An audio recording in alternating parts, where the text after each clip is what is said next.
Assalamualaikum warahmatullahi wabarakatuh. Innal hamdalillah nahmaduhu wa nasta'inuhu wa nastaghfiruh wa na'udzu billahi min syururi anfusina wa min sayyiati a'malina. May yahdihillahu fala mudhillalah wa may yudlil fala hadiyalah. Asyhadu an la ilaha illallah wa asyhadu anna Muhammadan abduhu wa rasuluh la nabiyya ba'da. Allahumma salli wa sallim ala nabiyyina Muhammad sallallahu alaihi wasallam wa ala alihi wa sahbihi wa man sara ala nahjihi ila yaumiddin. Amma ba'd. Ayo ikhwah, pelajaran pagi ini adalah tentang akhlak. Diambil dari kitab Mausu'atul Akhlak, ensiklopedi akhlak. Kita sudah sampai pembahasan lanjutan tentang asbabul ulfah.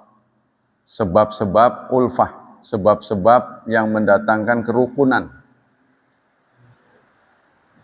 Hunaka asbabun katsirah tuaddi ilal ulfa wal mahabbah wa tuqawi rawabit wal alaqat baina afradil mujtama muslim. Banyak sebab-sebab yang mendatangkan kerukunan. Di antaranya at-ta'aruf wa mu'asyaratun nas. Pertama adalah saling kenal dan bermasyarakat. Jadi kita diminta untuk bermasyarakat. Qala sallallahu alaihi wasallam, Rasulullah bersabda, al-arwahu junudun mujannadah, ma ta'arafa minha i'talafa wa ma tanakar minha ikhtalafa. Arwah itu bentuk jama dari roh, jiwa-jiwa. Itu seperti junud, seperti tentara, pasukan. Mujannada yang dipersenjatai. Mata arafa minha i'talafa. Apa yang saling kenal, i'talafa, maka mereka akan bersatu. Wa mata nakara minha ikhtalafa. Dan yang tidak kenal, ya, mungkar artinya tidak dikenali, maka ikhtalaf. Ini yang terjadi pada kita. Dalam bermasyarakat, sepertinya kayak ngeblok gitu. Sepertinya kayak ngeblok. Jadi orang itu kalau sudah kenal, yang saya sebut dengan integritas, sepertinya dia akan bicara, dia akan akur dengan orang itu. Ya. Jadi maksudnya kecenderungan orang itu harus selalu mencari yang klop dengan dia, yang ada kesamaan. Nah, kalau ada kesamaan nanti dia ngobrolnya ke situ terus. Yang beda nggak mudah bersatu, ya, nggak mudah bersatu. Jadi kalau orang contohnya dari sejak masa yang panjang itu kenal, maka dia cenderung akur. Kalau nggak kenal, cenderung tidak akur. Terutama masalah ini, visi dan misinya. Contohnya itu yang menyebabkan orang akur, kesamaan bahasa, kesamaan daerah, kesamaan pendidikan. Biasanya ngumpulnya ke situ, ngeblok. Nah, kita sebenarnya orang Islam nggak boleh begitu. Jadi, tapi kecenderungan itu nggak bisa dihindari. Maka kita harus dilumerkan. Sampai sekarang saya masih melihat begitu. Orang cenderung membela yang sama dengan dia, yang sama masa lalunya, sama asal usulnya, sama daerahnya. Contohnya kita orang Jawa, katakanlah kita orang Pamurawi, kalau kumpul di satu tempat yang di situ macam-macam latar belakangnya. Ketika kita tahu orang itu pengurawi, kita cenderung mendekat ke situ. Jadi ada magnet. Nah, di sekian orang pengurawi banyak, ya. Nah, kita cenderung cari yang jenis kelaminnya sama. Satu, dua, kan? Yang ketiga, dari yang kumpul banyak laki-laki, ada yang tua, ada yang muda. Nah, kita ngukur diri, karena kita udah berusia, kita cenderung ngobrol sama yang tua. Kan? Nah, dari yang tua macam-macam. Nah, kita cenderung ngobrol dengan yang klop dengan kita. Nah, ada orang yang bisa bicara ke semua lapisan. Dia bisa lumer gitu. Ya, bisa mencairkan suasana. Nah, ini orang yang langka. Kita aja belum tentu, ya. Selalu kita cenderung cari yang sama dengan kita. Nah, ini menurut Rasulullah, arwah itu junudun mujannadah, seperti pasukan. Pasukan ada seragamnya. Yang dari angkatan laut, cenderung dia ngobrol dengan yang angkatan laut ketika kumpul dengan angkatan darat, angkatan udara.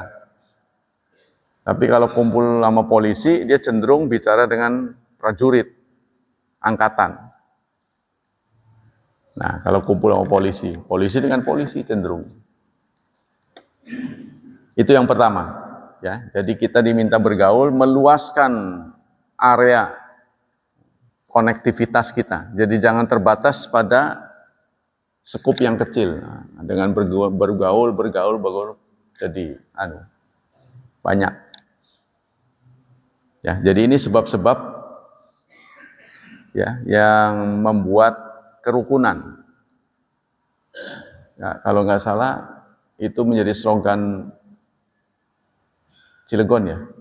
Akur sedulur, jujur, adil, makmur. Nah, itu slogan Cilegon. Contohnya di kerumunan, kalau saudara dengar orang mengucapkan itu, wah, kayaknya orang Cilegon. Cenderung ngedekat. Pasti begitu. Jadi kalau ada kesamaan. Jadi katanya arwah itu, roh kita, jiwa ini cenderung kayak magnet. Mana yang sama, dia akan ngumpul ke situ. Nah, kita diminta untuk mewarnai, sibgoh namanya. Kayak wantek ya, dulu tuh ada celup putih bisa jadi merah. Karena kita merah, yang putih jadi merah. Tapi jangan kita lantas jadi putih, terwarnai. Nah, kalau di tengah-tengah mafasid, di tengah-tengah masyarakat yang tidak baik, kita diminta menempatkan kita sebagai posisi ikan di lautan. Meskipun laut itu asin, ikan itu tidak asin. Jadi harus digarmin lagi. Tidak terbawa oleh suasana. Nah, itu kalau kita akidah ya. Itu yang pertama. Yang kedua adalah tawadhu'. Tawadhu itu rendah hati, lawan dari sombong. Inna khafdal janah walinil kalimah wa tarkil ighlad min asbabil ulfa wa ijtimai kaliwa wa intizamil amri. Sesungguhnya merendahkan sayap, kalau mana asalnya. Sayap itu jabatan, kekuasaan, kekayaan, pokoknya yang lebih dari orang lain, kita rendahkan. Dan lembutnya kalimat. Kita perlu belajar ngomong. Ya, belajar ngomong, menghaluskan ucapan, memilih-milih narasi. Ya, narasi yang dipilih itu yang nyaman di telinga pendengar. Ya, contohnya jangan terlalu banyak bicara, sebagai penggantian banyak bacot. Jangan banyak ngomong. Aja kakean cangkem gitu.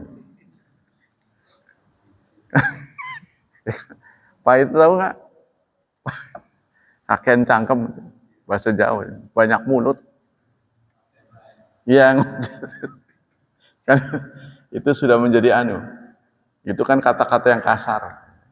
Tapi orang tua akan ajak kakean cangkem. Namanya itu kalau banyak ngomong namanya lambe turah katanya. Iya. Jadi ada konten tuh lambe turah. semua dibicarakan. Jadi kita harus memilih narasi. Untuk bisa memilih, kita harus latihan. Untuk bisa terlatih harus banyak ngomong, susahnya gitu. Ya, seperti saudara tahu, semua orang selama dia nggak bisu, nggak cacat, bisa ngomong. Ya kan? Tapi ketika diminta, silakan Bapak memberikan sambutan atau memberikan komentar, nggak ngomong dia. Katanya nggak bisa ngomong. Gimana sih? Nah ini butuh keberanian. Supaya kita bisa begitu, menghadapi siapapun kita bisa ngomong, itu harus latihan. Konon Perdana Menteri Inggris pun mengaku tuh, yang Margaret Thatcher ya. Dia ngaku pertama kali pidato politik pun dia demam panggung. Karena nggak biasa. Tapi karena saben hari, jadi pinter. Jadi pinternya seseorang itu karena dikerumuni oleh orang pinter. Ya, karena dia sering diulang, lama-lama terus diperbaiki. Tapi ada orang yang tidak mau memperbaiki. Jadi kita harus dengar dari radio, belajar dari yang kita dengar, belajar dari yang kita lihat. Bagaimana orang mengucapkan itu, terutama dunia akademis ya.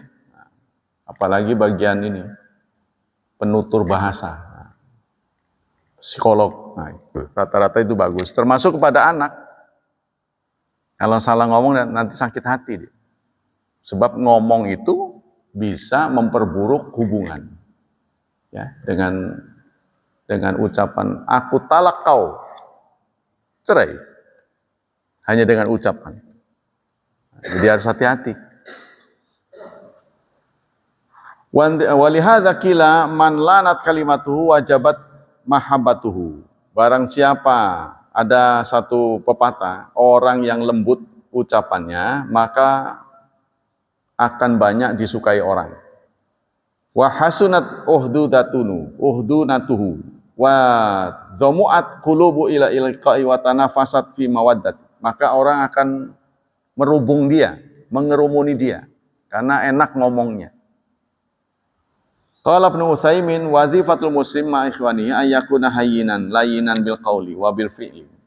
Kata Ibnu Utsaimin, kewajiban seorang muslim kepada temannya ya, hendaklah ucapannya itu hayyin. Hayyin itu mudah dimengerti.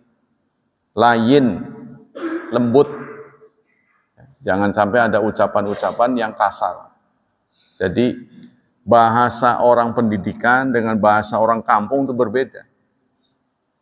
Ya kalau di Jawa itu ada stratanya ada 3. Ada bawah, tengah, yang tertinggi itu kromo inggil. Yang paling bawah itu ngoko apa ya namanya? Ngoko ya. Kalau tengah-tengah, jadi seperti makan lah. Kalau bahasa Tegal itu nyekek. Wah itu kasar sekali. Tengah-tengahnya mangan. Kalau lebih tingginya dahar. Nah, kalau bahasa Sunda nyatu, itu yang kasar. Iya, tengah-tengah apa? Dahar. Kalau tinggi apa? Tuang. Sehingga ada wilujeng tuang. Wilujeng tuang itu selamat makan. Nah itu kita kalau perlu kita pelajari. Apalagi kalau kita terjun ke masyarakat. Nah begitu juga strata. Sesungguhnya pasti ada stratanya. Tapi dalam bahasa Arab tidak ada. Contohnya kepada Allah saja anta. Allahumma antal malik. Engkau, kamu. Kepada Allah aja kamu. Sama dengan bahasa Inggris you. Sehingga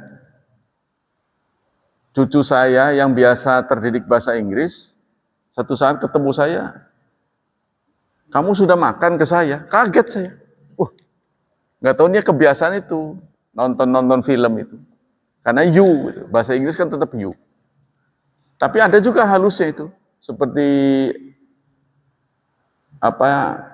saya lupa itu, pengarang terjemah bahasa Inggris.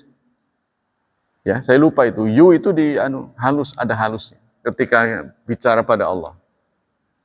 Kita lanjutkan. Singkatnya, kita harus memilih itu kata-kata, ya, suku kata yang baik dalam ucapan maupun dalam tindakan. Li'anna hadza mimma yujibul mawaddah wal ulfa bainan nas. Karena ini akan mendatangkan suasana yang nyaman kalau kita bicaranya. Jadi kita harus kenal teman baik-baik. Ada bahasa kata begini. Canda itu seni bergaul. Kurang canda, kepala sakit. Kurang canda. Banyak canda, hati sakit. Jadi canda kalau melampaui batas nanti akan menyinggung. Tapi tanpa canda, kepala sakit. Karena kaku sekali gitu. Ya, jadi canda itu harus tengah-tengah lah. Amrun matlubun li syar'i wa li hadza nahyan Nabi alaihi salatu wassalam min kulli ma yujibul adawat wal baghdha. Karena inilah Nabi melarang setiap segala sesuatu, segala yang menimbulkan permusuhan dan kebencian. Ya. Nah, ini perbedaan dari sudut akhlak. Kan ini akhlak, bagian dari akhlak. Dengan akhlak orang akan tertarik. Ya, makanya itu orang-orang tertentu di depan ditempatkannya di frontliner, penyambut tamu. Nah, itu biasanya itu dilatih ucapan yang baik. Frontliner. Nah, kalau hubungannya dengan rohaniwan, ahli agama, orang Nasrani lah yang sopan. Tapi nggak semua ya. Kadang-kadang itu hanya potret zaman kapan, boleh jadi sekarang berubah. Karena mereka apa? Karena mereka mengandalkan ucapan. Jadi orang-orang Nasrani itu dididik memang untuk bicara. Nah, kita nggak dididik. Jadi kita penuh dengan dalil-dalil, tapi ngomongnya itu kasar. Nah, sehingga menimbulkan persepsi berbeda. Allah telah menyediakan jahanam. Walaqad dzara'na li jahannama katsiran minal jinni wal ins. Allah sudah menyediakan jahanam untuk jin dan manusia. Lahum qulub, mereka adalah yang punya hati tapi tidak untuk merasa. Punya telinga tidak untuk mendengar. Punya mata tidak untuk melihat. Ulaika kal an'am. Nunjuk. Yang ketiga, al-qiyamu bihuquqil muslimin wal iltizami biha. Kita bertanggung jawab dalam memenuhi hak kaum muslimin. Kan muslim terhadap kita, sesama muslim ada hak. Rasulullah menyampaikan ada 5. Hakul muslim ala muslim khamsun. Hak seorang muslim terhadap muslim lainnya ada 5. Pertama, raddus salam. Ya, raddus salam, menjawab salam. Salam ketika diucapkan seseorang, kita nggak perlu selidik-selidik siapa dia. Kita nggak perlu selidik-selidik siapa dia. Jadi ya, Assalamualaikum, kita harus jawab Waalaikumsalam. Ya, kalau di tengah masyarakat yang campur aduk ya, muslim atau bukan muslim, ya, kita nggak perlu cari tahu muslim atau tidak muslim. Karena salam itu siapapun yang melakukannya, siapapun yang mengucapkan, kalau dia manusia bukan burung beo ya, itu wajib dijawab. Sebab Allah menggunakan kata kerja negatif. Bukan kata kerja negatif, kata kerja tidak langsung. Dalam Quran begini, wa idza huyyitum bitahiyatin fahayyu. Jika kamu disalami, jadi bukan seseorang salam, bukan, tapi disalami. Allah menyembunyikan siapa pengucap salam. Ya, sehingga menurut Syekh Utsaimin kita tidak perlu tahu salam itu disampaikan oleh siapa, kita harus jawab. Walaupun beda agama. Kalau dia Assalamualaikum, nah, kita harus jawab Waalaikumsalam. Mungkin saudara akan bertanya, kan isinya itu doa. Ya kan? Isinya doa. Berarti kita mendoakan orang kafir? Bukan. Kita saat menjawab itu karena kita patuh pada Allah. Kalau Anda menggunakan cara berpikir begitu, berarti kita kepada Ka'bah juga sujud pada batu. Cium Hajar Aswad itu kan batu. Sehingga Umar bin Khattab mengatakan, saya tahu engkau cuma batu. Kalau aku tidak melihat Nabi menciummu, aku tidak sudi menciummu. Nah ini, itu ada ajarannya. Ya, jadi kita nggak perlu tahu siapa yang mengucapkan salam. Asal dia orang, maka kita jawab. Ya, jadi pertama menjawab salam. Yang kedua, iyadatul marid, menengok yang sakit. Besuk pada yang sakit. Yang ketiga, wattiba'ul janaiz, mengiring jenazahnya. Mengantar jenazah ke kuburan. Yang keempat, ijabatud da'wah, mengabulkan permintaannya, mengabulkan undangannya. Ijabatud da'wah, mengabulkan undangannya. Jadi kalau diundang datang, sepanjang bisa ya. Kalau nggak bisa ya beda lagi.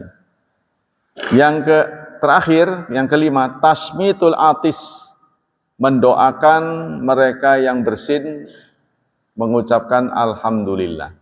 Tapi kalau bersin saja tidak. Bersin tapi tidak alhamdulillah gitu. Kita tidak wajib yarhamukallah. Ya, kalau dia bersin kemudian alhamdulillah, baru kita jawab. Kalau dia tidak mengucapkan alhamdulillah, kita tidak sunnah menjawabnya. Fadil hukuk allati bayyanahan nabiyyu sallallahu alaihi wasallam ka kullaha idza qama bihan nas ba'da mal ba'din hasala bidzalikal ulfa wal mawaddah. Inilah hak-hak yang dijelaskan oleh Rasulullah, jika dijalankan dengan konsekuen maka akan tumbuh kasih sayang. Akan tumbuh kasih sayang. Jadi nggak peduli apakah dia satu latar belakang dengan kita, satu organisasi, yang penting sesama muslim kita ucapkan salam. Tapi ini akan menjadi kesulitan kalau kita ke pasar. Mau beli kangkung, assalamualaikum. Beli bayam, assalamualaikum. Ya, berat juga, karena nggak populer. Ya. Jadi ada orang yang mencari pahala, sahabat Nabi, sengaja ke pasar, nggak niat beli apa-apa. Tapi sengaja salam. Assalamualaikum. Salaman sama tukang daging. Assalamualaikum, tukang beras. Jadi ngumpulin pahala. Itu yang ketiga. Ya. Hak seorang muslim ada 5. Yang keempat, ifsya'u salam, mempopulerkan salam. Nah, tadi sudah disebut. Tapi kalau sebutan tadi itu bagian. Kalau ini keempatnya. Ya, mempopulerkan salam. Qala sallallahu alaihi wasallam, Rasulullah bersabda, ya ayuhan nas afsyus salam wa at'imut ta'am wa salul arham wa salu bilaili wan nasin yam tadkhulul jannata bis salam. Wahai manusia, ramaikanlah salam, berikanlah makanan, ya, sambunglah arham, maksudnya sambunglah hubungan. Salat malamlah saat orang-orang tertidur. 4 yang direkomendasikan oleh Rasulullah. Ramaikan salam, beri makan, sambung arham. Arham ini rahmi, ya, rahim. Maksudnya menjaga hubungan. Salatlah di waktu malam, sementara orang sedang tertidur. 4 rekomendasi Rasulullah. Maka Anda akan masuk surga dengan selamat. Qala Imam Razi, al-hikmah fi talibi salam inda talaqi wal mukatabah duna ghairi ma anna tahiyatas salam tulibat inda madzuk. Rahasia, kata Imam Razi, hikmah rahasia di balik ya salam saat talaki. Talaki itu saat bertemu dan mukataba, tulis menulis. Kalau kita ngirim memposting sesuatu, awali dengan salam, assalamualaikum. Tujuannya apa? Supaya dibalas. Ya, jadi dengan salam wajib dibalas sehingga akan mendapatkan pahala. Ya, tanpa salam kan kurang pahalanya, jadi nambahin pahala. Ya, jadi memantik pahala sifatnya. Li'annaha awalu ulfah wassalama allati tadamana salam ya aksal amani fatambisun nafsi indal itra alaihi ayyabastin wa tatafa'alu bi ahsanam fa. Nah, salam itu kan isinya doa, keselamatan, rahmatullah, rahmat Allah, wa barakatuh dan keberkahan untukmu. Ya, jadi saling mendoakan sebenarnya. Secara tidak sadar kita sudah berdoa untuk saudara kita dengan mengucapkan salam. Karena salam ini penting juga harus kita lakukan kalau kita masuk rumah sendiri. Ya, jangan masuk rumah orang kita salamin, rumah sendiri malah enggak. Jangan.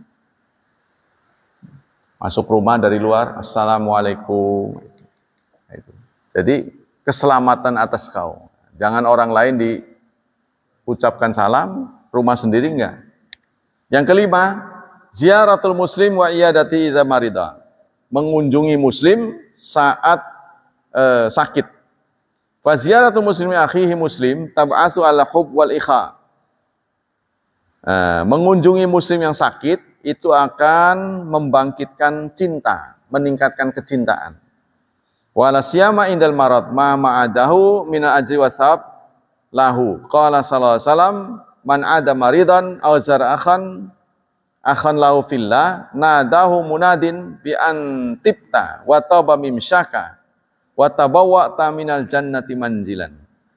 Apabila kata Rasulullah, sabda Rasulullah, barang siapa yang mengunjungi orang sakit atau menziarahi saudaranya, menengok ya, maka yang di langit akan berseru, tipta, sungguh indah. Tipta itu maknanya wangi ya sebenarnya. Sungguh terpuji, terpujilah kamu. Semoga perjalananmu indah ya. Dan semoga engkau mendapatkan tempat di surga.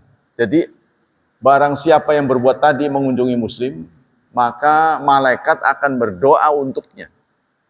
Ya, mereka berseru, indah sekali perbuatanmu. Itu ada begitu, ya, omongan-omongan dulu. Yang keenam, al-kalamulin. Kalam, ucapan yang lembut. Fal kalamulin wa thayyib minal asbab allati tu'allifu bainal qulub. Kalam yang lembut, ucapan yang baik itu menjadi sebab menimbulkan kerukunan. Allah berfirman dalam surat 17 ayat 53.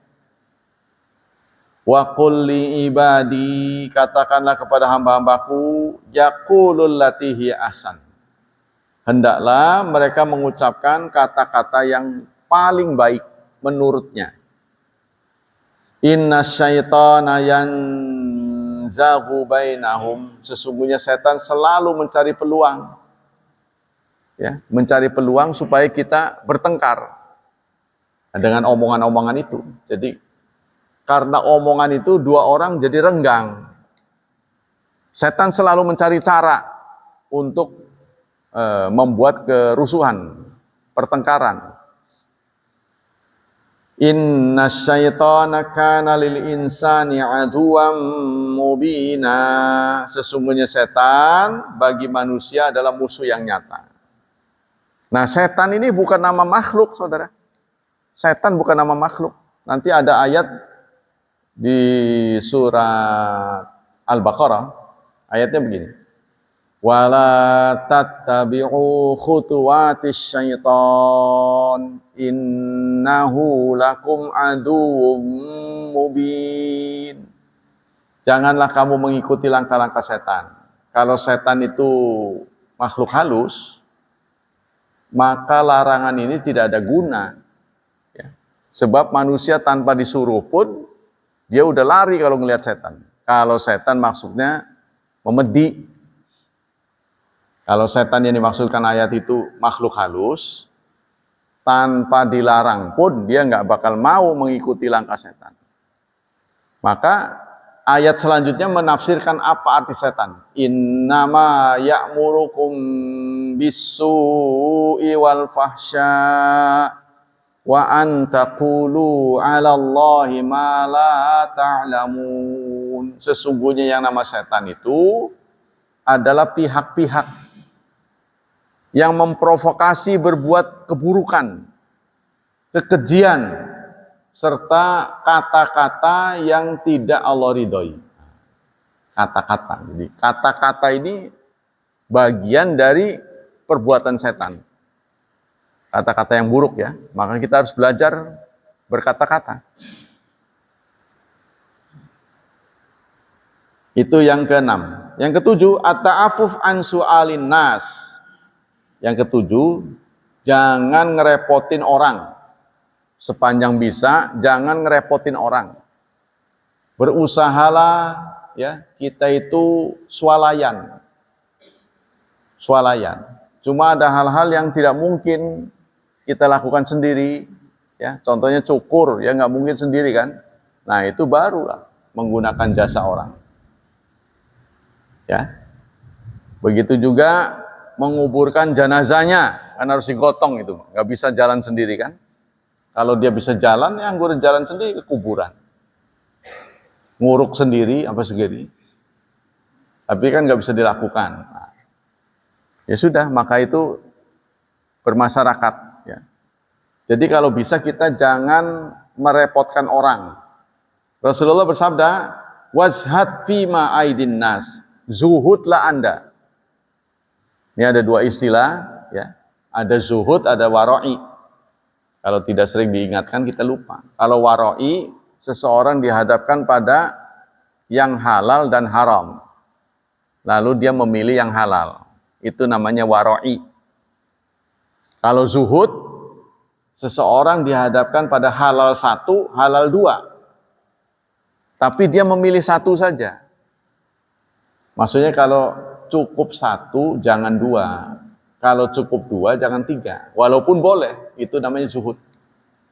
Ya, sehingga kalau kita mempunyai sesuatu, kecuali ada hal yang dianjurkan banyak, yaitu ilmu dan buku, itu dianjurkan banyak. Ya, sebab kalau kita sedikit, nanti pengetahuannya sedikit. Nah, bagaimana dengan harta kekayaan? Tergantung bagaimana atau di tangan siapa harta itu berada. Kalau harta itu di tangan seorang saleh, pasti dia akan manfaatkan untuk membiayai kebaikan. Bagus buat dia. Tapi kalau harta ini di tangan orang yang nggak bisa, maka hanya akan menjadi petaka. Nah, itu tidak bagus banyak-banyak. Jadi semuanya adalah sekedarnya.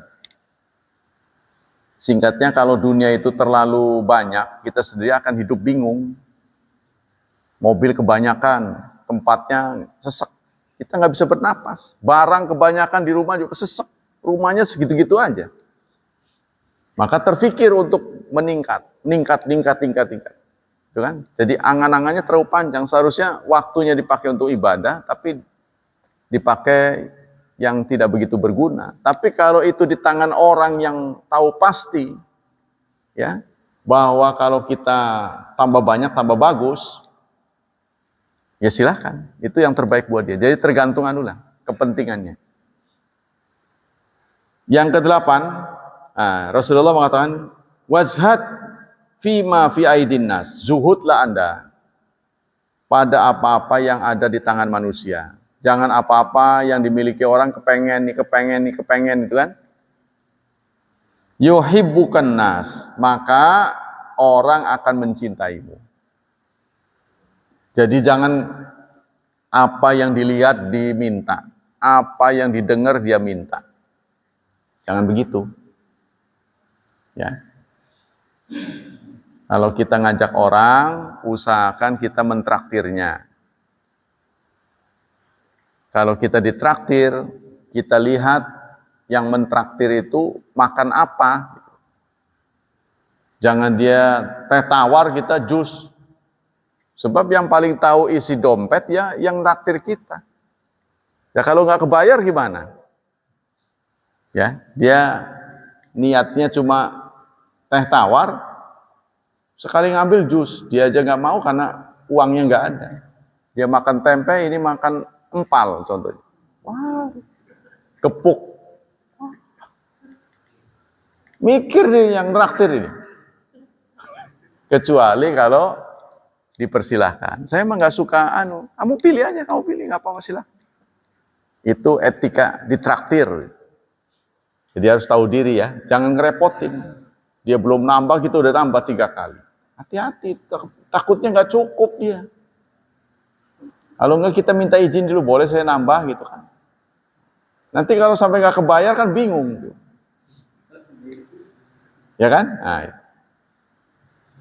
Nah, kita nggak usah malu-malu Bapak sekalian, dalam rangka warai, kalau harus berinteraksi dengan orang lain, tahu harganya. Nggak usah malu, nanya semangkok berapa. Kalau di situ tidak ada daftar harga. Sebab, supaya menghindarkan diri dari syubhat. Syubhatnya gimana? Karena di situ tidak dicantumkan, kita enak, mang, semangkok mang.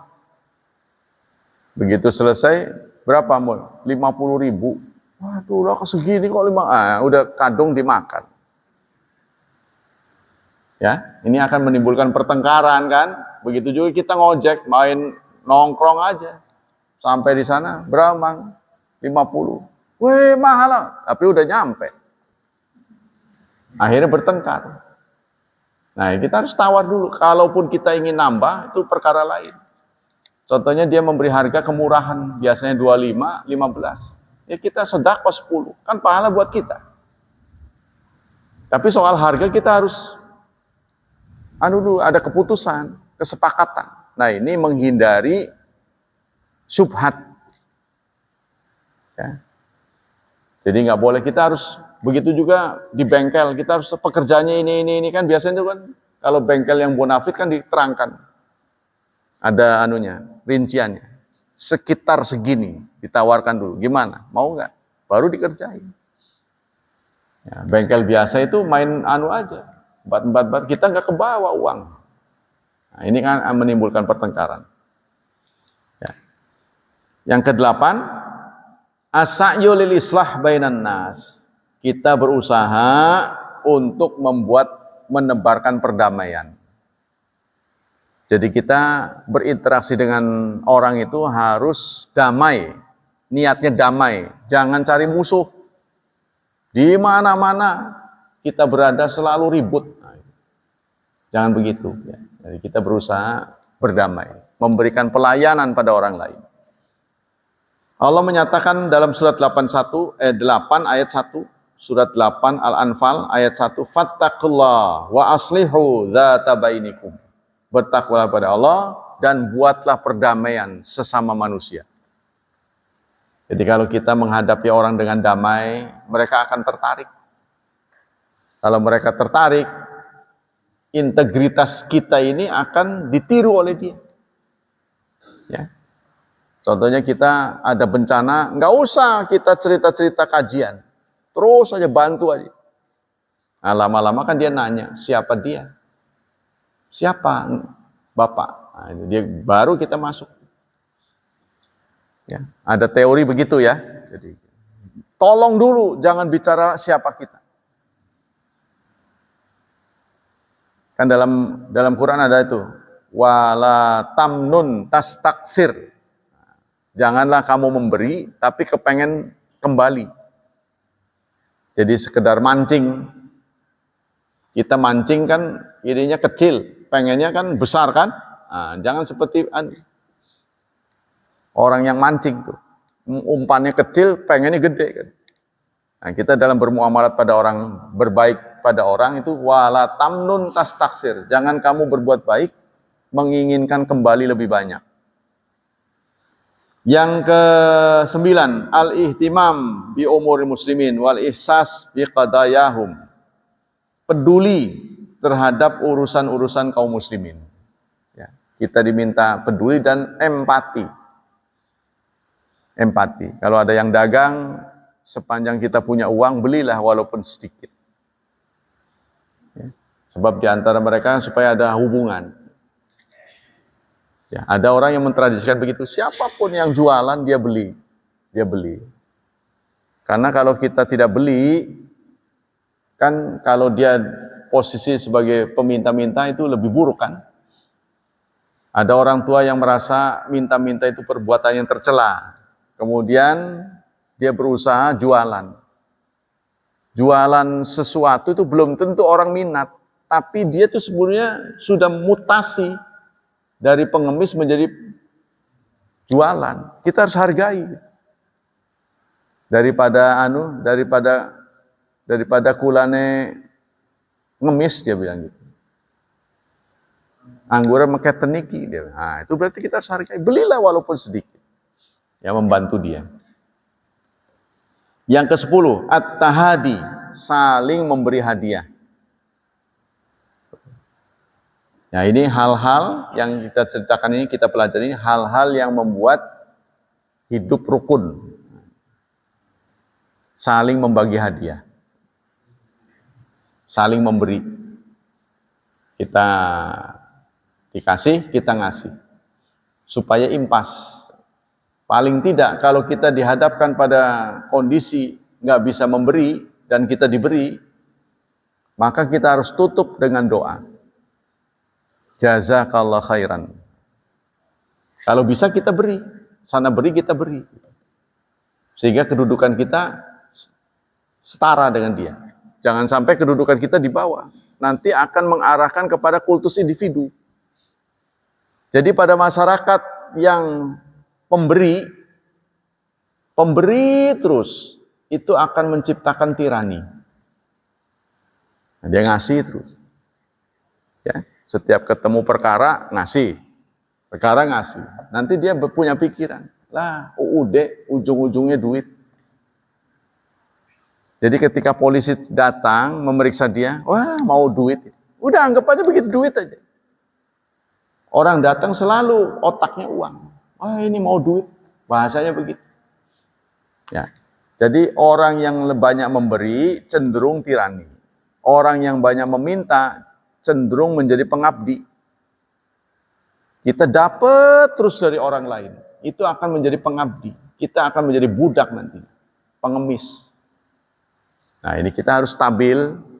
Jadi pergaulan sesama manusia itu tidak lepas dari take and give, menerima dan memberi.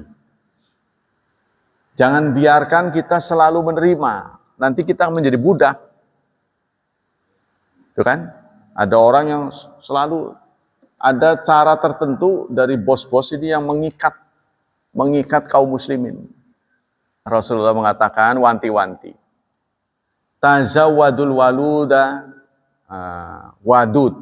Nikahilah perempuan yang wadud, sayang pada anak, walud, produksi, nganaki gitu bahasa Jawanya.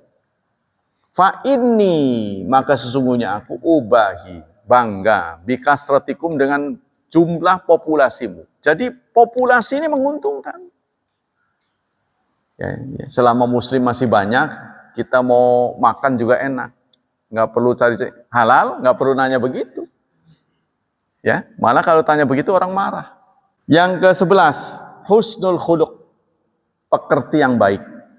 Nah ini, jadi kita dalam bergaul itu perbaikilah pergaulan kita. Ya. Qala al-Ghazali, i'lam anal ulfa samratu husnul khuluq. Kata al-Ghazali, ingatlah sesungguhnya ulfah, kerukunan, rukun itu merupakan buah dari akhlak yang baik. Jadi syarat bisa terciptanya kerukunan karena anggota-anggotanya ini akhlaknya baik. Jadi tercipta kerukunan, betah jadi dia. Ya, buat orang betah. Wa tafaruq samratu su'ul khuluq. Adanya perpecahan, ya, itu merupakan buah dari akhlak yang tidak baik. Ini mudah diucapkan, susah dilakukan. Kita tidak boleh sama, kita tidak mungkin sama. Rumahnya beda, latar belakangnya beda, cara ngomongnya beda, wawasannya berbeda. Tapi kita diminta jangan pecah. Ini yang susah. Ya, contohnya suami istri lah. Kan dia gabungan dari dua orang yang berbeda. Boleh jadi berbeda suku, berbeda latar belakang, berbeda budaya, jadi satu. Apa harus sama lebur? Nggak harus sama, beda-beda nggak apa-apa. Yang dulunya suka, contohnya tempe bacem, setelah menikah nggak harus berubah menjadi seneng bakso gara-gara suaminya cinta bakso contohnya. Kan nggak perlu berubah, nggak apa-apa. Tapi yang penting jangan cerai gara-gara beda makanan, beda kebiasaan. Jangan begitu. Begitupun kita. Kita harus hargai orang berbeda. Jangan semua harus sama. Sebab apalah artinya ketakwaan, apalah artinya ketaatan kalau tidak ada perbedaan. Tidak ada kebebasan. Kalau adanya keseragaman itu karena tidak ada kebebasan, maka kita hidup kayak mekanik, robotik. Ya, contohnya kita punya anak, mau serba seragam. Anak-anak bangun semua. Sholat semua. Gak ada protes, gak ada apa. Duduk manis, makan, duduk semua di meja makan. Ya, udah selesai, ayo kita berangkat sekolah, berangkat semua. Gak ada yang ngeluh, gak ada yang semua pokoknya nurut. Apa begitu kita mau? Bukan, justru adanya yang satu protes, yang satu begini, yang satu begitu. Punya anak 3 sifatnya 3. Bukan 2, bukan 1. Nah, itu merupakan dinamika. Ya, itulah indahnya hidup di dunia ini. Nah, di dunia binatang tidak ada, di dunia pertanian flora fauna tidak ada. Seragam semua begitu. Itu aja hidup mereka, seumur hidup begitu. Kalau kita beda, ya. Walaupun kita suka suatu makanan, kalau disuguhi saban hari mau bosan. Jadi satu-satunya yang beda yang ada pada kita tidak ada pada binatang, kita bosan. Punya rasa bosan. Ya. Tapi yang kita khawatirkan jangan sampai bosannya merembet, bosan menjadi orang Islam, itu yang parah nanti. Ya, kalau bosan ibadah, bosan di pojok di tengah, bosan di tengah minggir, ya silakan milih. Karena itu memang sudah kudratnya manusia itu. Kita harus hargai gitu. Jadi kalau ada orang bosan itu wajar. Yang 11 memang, cuma 11 ini. Fa'amaddin, apa yang membuat kita bisa berakhlak? Pengikat kita itu apa? Kesamaan agama. Kesamaan agama, kesamaan nasab, kesamaan itu karena pernikahan, ya. Kemudian wal mawaddah karena cinta, wal birru dan berbuat baik. Contohnya karena kita sama agama, tidak terbayang oleh kita kalau Bapak dan saya agamanya beda. Tidak mungkin bisa bersatu di tempat ini. Nah, begitu kan? Karena persamaan agama lah kita bisa duduk di sini. Terus kalau nggak ada wajib sholat, mungkin kita ketemunya pas arisan, pas ngegoes, pas kematian, begitu aja ngerubung-rubungnya. Bisa ketemu sama satu sama lain karena dalam suasana begitu. Ya. Jadi itu kesamaan agama. Agamalah pengikat paling kuat. Karena disadari bahwa agama ini pengikat paling kuat, maka orang-orang yang anti agama itu ketakutan.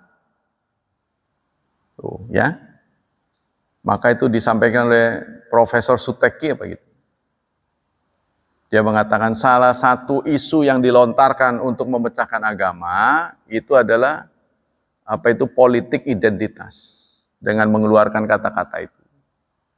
Anda jangan politik identitas. Sebenarnya itu tujuannya memecah belah kata-kata politik identitas. Jadi memilih pemimpin itu jangan berdasarkan agama, ya, jangan berdasarkan semangat agama. Padahal disuruh kita. Sesama agama itu harus akur. Karena di luar agama kita juga begitu. Yang menyuarakannya adalah mayoritas yang ketakutan, minoritas yang ketakutan suara kita itu akan mengumpul. Nah, ini sebuah kesalahan, saudara. Kalau kita orang Islam, ya harus milih orang yang Islamnya benar. Itu sebenarnya ya. Sehingga kata-kata itu politik identitas dilontarkan. Fa'il annahu yab'atsu ala tanasur wa yamna'u minat taqattu wa tadabbur. Agamalah yang paling manjur ya untuk membangkitkan tanasur, solidaritas. Nah, solidaritas yang akan terbangun di atas pondasi yang sama. Adanya kesamaan dan mencegah dari taqattu, terpecah. Wa tadabbur dan saling bertolak belakang. Wa bimithli dzalika wassa Rasulullah sallallahu alaihi wasallam farawa Sufyan an-Zuri an Anas radhiyallahu Rasulullah pernah bersabda, la taqattu, janganlah kalian saling potong, saling memotong. Wala tadabaru, dan jangan saling membelakangi. Wala tahasadu, dan janganlah saling hasud. Jadi kalau ada teman kita bahagia, teman kita lebih dari kita harus senang. Ya, kalau teman kita senang, dia nggak akan ngeruwetin kita kan? Malah menyenangkan kita. Kok malah kita kadang-kadang berpikirnya terbalik. Ya, kita benci ketika dia senang. Kita berduka saat dia suka, dan kita suka saat dia berduka. Kena musibah, syukur. Itu kan tanda dengki sebenarnya, secara nggak sadar, syukur itu kan nggak boleh. Kalau orang, ya kita harus solidaritas. Disampaikan oleh Rasulullah, wa kunu ibadallah ikhwanan, dan jadilah kalian terhadap hamba Allah lainnya menjadi saudara. Artinya kalau dia lebih tua daripada kita, dia senior kita. Dia kakak kita harus menghormati. Kalau dia di bawah umurnya daripada kita, maka kita harus sayang. Dia adalah adik kita. Kita harus bangga. Jadi umat Islam senang, kita harus senang. Ya. Ini mah enggak, yang ada kerah melulu itu. Orang sana sudah ngewadani kita. Mana persatuan umat Islam? Ya. Memang menurut saya itu perkara yang gampang sebenarnya. Umat Islam itu jauh lebih mudah dipersatukan daripada umat lain. Karena kita masih satu mushafnya. Masih satu nabinya. Masih satu literaturnya. Masih satu kiblatnya. Itu mudah sekali. Tapi nanti kalau orang haji sudah di Monas, itu baru. Tidak ke sana lagi. Kita kan masih disatukan di sana. Masih satu, serba satu. Ya. Jadi untuk bersatu itu lebih mudah. Rasulullah lahir di Mekah. Mekah sekarang menjadi pusat peradaban. Itu bedanya. Ya. Nah, kita insya Allah masih sama. Jadi peluang untuk bersatu umat Islam ini sangat besar. Cuma memang tidak dikehendaki oleh orang-orang tertentu itu. Ya, jadi politik adu domba. Antara lain mengatakan orang Islam tidak boleh bicara politik. Nah, yang ngomong itu sedang berpolitik. Yang ngomong itu. Karena dia lagi ngambil suara. Jangan bicara politik. Jadi kalau udah bicara politik, nanti sorotannya pada pemerintah. Pemerintah salah, menang baik. Sementara masyarakat Indonesia ini berbeda. Kalau nggak ada protes, ya tidak akan diladeni. Apa saja itu, setelah diprotes baru. Tapi Islam itu kan menganut paham khalifah. Khalifah itu harus tunduk pada undang-undang. Kalau kalau dilanggar, maka akan protes dewannya, ada dewan syuron. Nah, kita ini negara demokrasi. Beda sekali. Salah satu pilar demokrasi adalah kebebasan bicara. Jadi kalau kita menutup mulut orang, itu kita sudah membungkam demokrasi. pilar demokrasi itu kebebasan bicara. Nah, Indonesia itu kebiasaannya begitu. Diprotes baru. Contohnya sederhana. Ada kelakuan yang tidak baik dari keluarga pemilik pesantren. Ya kan? Katakanlah santrinya ada yang diperkosa, contohnya. Saya nggak menyebut pesantrennya. Apa tindakan pemerintah? Menutup pesantren itu. Orang demo, loh. Satu yang salah kenapa kandangnya harus ditutup? Baru dibuka lagi. Jadi kalau nggak ada protes, tetap aja digulirkan begitu. Nah ini, tapi tergantung protesnya sih. Ya, kalau dianggap mengancam, dia tidak akan bergerak. Menurut adab Islam, semua itu boleh kita turuti sepanjang bukan maksiat. Malam yakun maksiatan. Imam Bukhari menulis, kita taat kepada ulil amri sepanjang bukan maksiat. Kalau dia maksiat, kita nggak boleh turut. Apapun akibatnya.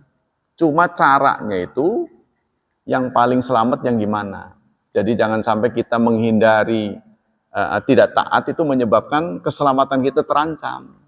Itu sebab kalau pemerintah sudah marah, alih-alih dia mau memperbaiki kelakuannya, dia membuat onar lebih banyak lagi. Contohnya ada orang demo didiemin, diam-diam ditengerin, direkam tuh, didatengin orangnya. Ambil satu. Silakan demo dia, tapi diperhatiin sama dia, direkam, betul-betul direkam. Enggak diganggu, tapi nanti kalau udah tenang diambil satu. Itu sehingga orang tuh, loh kok orang itu enggak ada, diambilin satu-satu. Nah ini cara-cara yang tidak benar. Gitu menurut saya. Jadi banyak masalah yang terjadi di bangsa ini sebenarnya bisa diselesaikan dengan sepele. Tapi seakan-akan dibiarkan. Sehingga kemana-mana gitu. Anehnya begitu tuh. Ini ada pembiaran. Ya. Menurut saya harusnya itu dibangun dalam suasana rukun, bicara enak. Dulu Pak Harto itu ada pertemuan dengan petani, ngobrol, ada protes, itu kan nyaman itu. Masukan-masukan. Karena beliau presiden kan hanya menghadapi dari kantor ke kantor, nggak tahu suasana di pedesaan seperti apa. Seperti sekarang dikeluhkan oleh petani harga pupuk yang membumbung tinggi. Bagaimana mereka bisa bertani? Akhirnya kenapa? Tujuannya pupuk dibuat mahal supaya ada impor. Impor dapat fee. Itu tujuannya. Apa ya begitu tujuannya? Anda itu suudzon lah, kalau memang menghindari suudzon harus dibuka. Kenapa ini? Sampaikan kenapa ini mahal. Gitu kan? Harus begitu supaya hilang itu ada dugaan-dugaan itu. Pokoknya yang menimbulkan dugaan-dugaan dibuka aja gitu. Transparansi. Nah, contohnya inilah. Contohnya kasus pemberangkatan umrah. Syaratnya harus vaksin meningitis. Kata pejabat di sini, vaksin ini memang dituntut oleh negara sana. Nah, karena difitnah, Arab ini fitnah, datang dia, menterinya langsung ke sini. Yang dijumpai nggak tanggung-tanggung, wakil presiden. Jadi bukan departemen lagi. Nah, setelah itu baru, pemerintah Arab nggak mensyaratkan lagi, katanya gitu. Setelah dibuka. Jadi kita di negara kita ini nggak bisa persis sama kayak sana. Contoh, karena Arab nggak menghendaki adanya khalifah, dia akan ngerebut khalifah Turki Utsmani. Sehingga Imam Masjidil Haram sholat di Hagia Sophia, ditangkap pulang. Karena Hagia Sophia ini adalah brand dari persatuan umat Islam. Karena dulu kan dipimpin oleh Turki. Ya, kita juga pernah dipimpin oleh Turki, karena itu masjid-masjid dulu kan bulan bintang ini atasnya. Itu menunjukkan kita tunduk pada Turki dulu. Nah, Arab Saudi tidak menghendaki begitu, kan karena itu suara-suara yang mengarah kepada berdirinya khalifah, saya penggal, tebas. Padahal itu ajaran Islam. Maka semua yang mengambil suara dari sana, pakai suaranya begitu. Jangan, harus ngikut, harus ngikut. Nah sekarang bin Salman mengatakan gimana? Raja sekarang ini yang apa itu? Anaknya Salman kan? Dia mengatakan pendapat dari Abdul Wahab, ini beliau lahir dalam zaman perang. Jadi suasananya suasana perang. Jadi melihat orang itu salah aja di mata dia. Dia ngomong begitu malah, ini bin Salman. Maka dia melakukan perubahan-perubahan sekarang. Nah yang di pusat itu sudah berubah. Pengikut kita ini masih bandel. Pengikut kita ini bandel.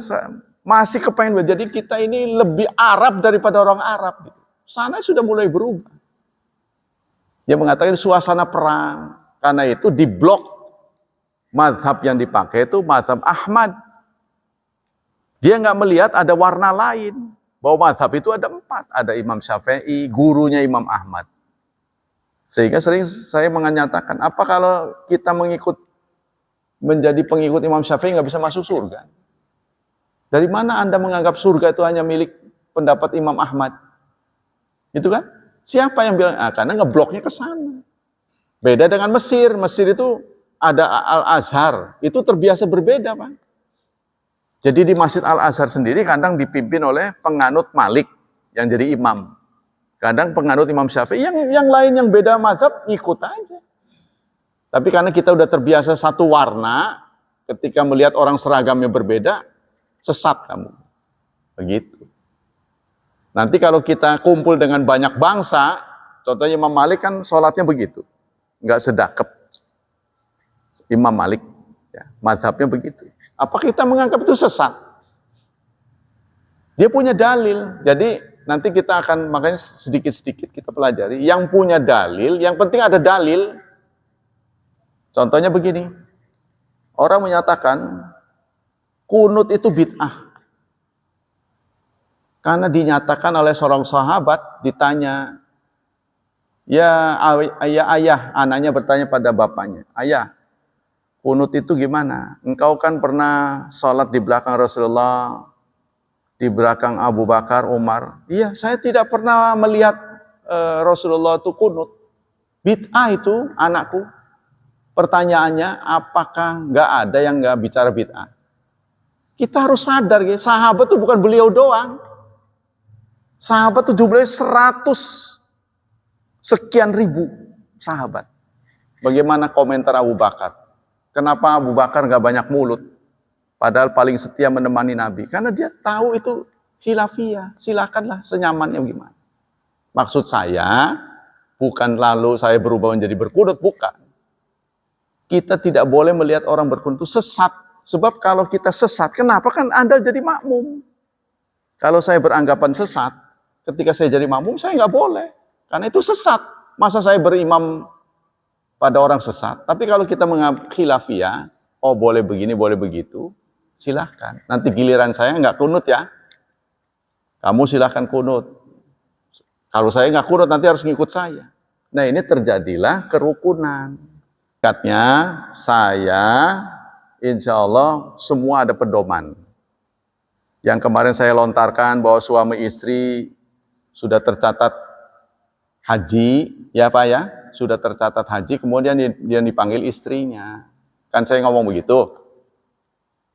Yang melahirkan kata-kata sesat gitulah. Itu hasil tarjih Muhammadiyah. Pemeriksaan dari Muhammadiyah setelah melihat dalil-dalil, karena kita dihadapkan pada suasana nggak bisa memastikan kapan berangkat.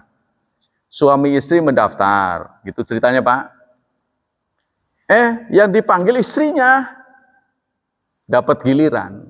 Nah, bagaimana tindakan suami? Berdasarkan dalil, seorang istri tidak boleh berangkat tanpa muhrimnya.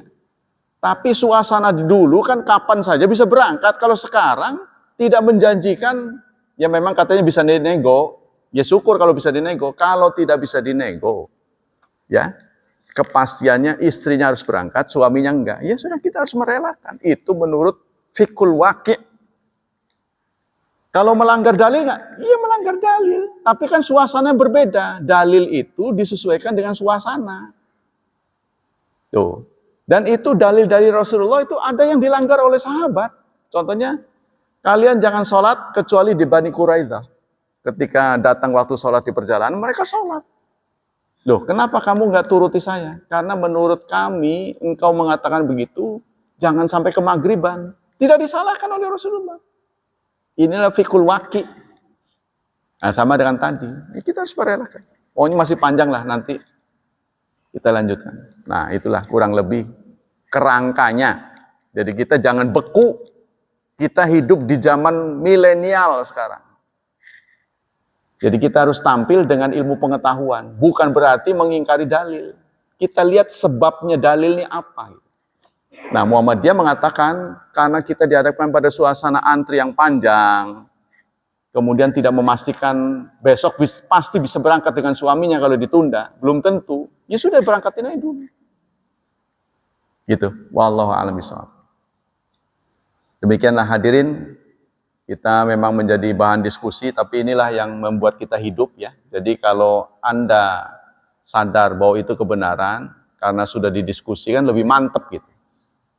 Jangan bertanya-tanya ini benar apa enggak, ini kata guru saya begitu, kata, aduh bingung lah, udah saya ngikutin aja. Nah, jangan begitu, itu namanya waham. Semoga Allah melindungi dan menyelamatkan kita dari wabah dan fitnah. Semoga Allah tetap berkenan memberi hadiah yang masa depan yang cerah kepada putra-putri kita. Senantiasa membimbing mereka menjadi generasi yang saleh dan salihah. Subhanakallah wa bihamdik asyhadu an la ilaha illa anta astaghfiruka wa atubu ilaik. Wassalamualaikum warahmatullahi wabarakatuh.